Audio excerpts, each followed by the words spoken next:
ਮੈਂ ਇਹ ਗੁਜ਼ਾਰਿਸ਼ ਕਰਾਂਗਾ ਕਿ ਵੈਸੇ ਤਾਂ ਮੁਹੱਬਤ ਜਾਂ ਪਿਆਰ ਨੂੰ ਕਦੀ ਵੀ ਟਾਈਮ ਜਾਂ ਵਕਤ ਜਾਂ ਕਿਸੇ ਇੱਕ ਦਿਨ ਦੇ ਕਿਵੇਂ ਉਹਨੂੰ ਅਸੀਂ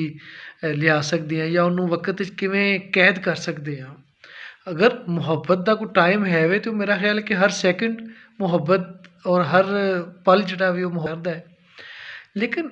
ਇਹ ਤੇ ਮਨਾਉਣਾ ਮੇਰਾ ਖਿਆਲ ਹੈ ਕਿ ਮੁਹੱਬਤ ਮਨਾਉਣ ਨਾਲੋਂ ਅਗਰ ਤੁਸੀਂ ਇਸ ਦਿਨ ਇਹ ਕਰ ਲਵੋ ਕਿ ਕਿਸੇ ਇੱਕ ਦੀ ਨਫ਼ਰਤ ਆਪਣੇ ਦਿਲ ਦੇ ਵਿੱਚੋਂ ਕੱਢ ਦਿਓ, ਬੁਗ਼ਜ਼ ਨੂੰ ਆਪਣੇ ਦਿਲ ਵਿੱਚੋਂ ਕੱਢ ਦਿਓ, ਹਸਦ ਨੂੰ ਆਪਣੇ ਦਿਲ ਵਿੱਚੋਂ ਕੱਢੋ ਅਤੇ ਜਾਂ ਕਿਸੇ ਇੱਕ ਐਸੇ ਬੰਦੇ ਦੇ ਨਾਲ ਤੁਸੀਂ ਸੁਲ੍ਹਾ ਕਰ ਲਓ ਜਿਹਦੇ ਨਾਲ ਨਾਰਾਜ਼ ਹੋ, ਅਤੇ ਫਿਰ ਵੀ ਸ਼ਾਇਦ ਕੁਝ ਮਾਮਲਾ ਬਿਹਤਰ ਹੋ ਜੇ। ਇਹ ਪਿਆਰ ਹਰ ਕਿਸੇ ਦੇ ਵੱਸ ਦੀ ਤਾਂ ਗੱਲ ਨਹੀਂ ਹੈ ਅਤੇ ਨਾ ਕੋਈ ਇਹਨੂੰ ਸਮਝਦਾ ਹੋਵੇ। ਅਤੇ ਮੈਨੂੰ ਉਹ ਉਰਦੂ ਦਾ ਸ਼ੇਰ ਯਾਦ ਆ ਰਿਹਾ ਹੈ ਕਿ मोहब्बत के लिए कुछ ख़ास दिल मख़सूस होते हैं, ये वो नग़्मा है जो हर साँस पे गाया नहीं जाता।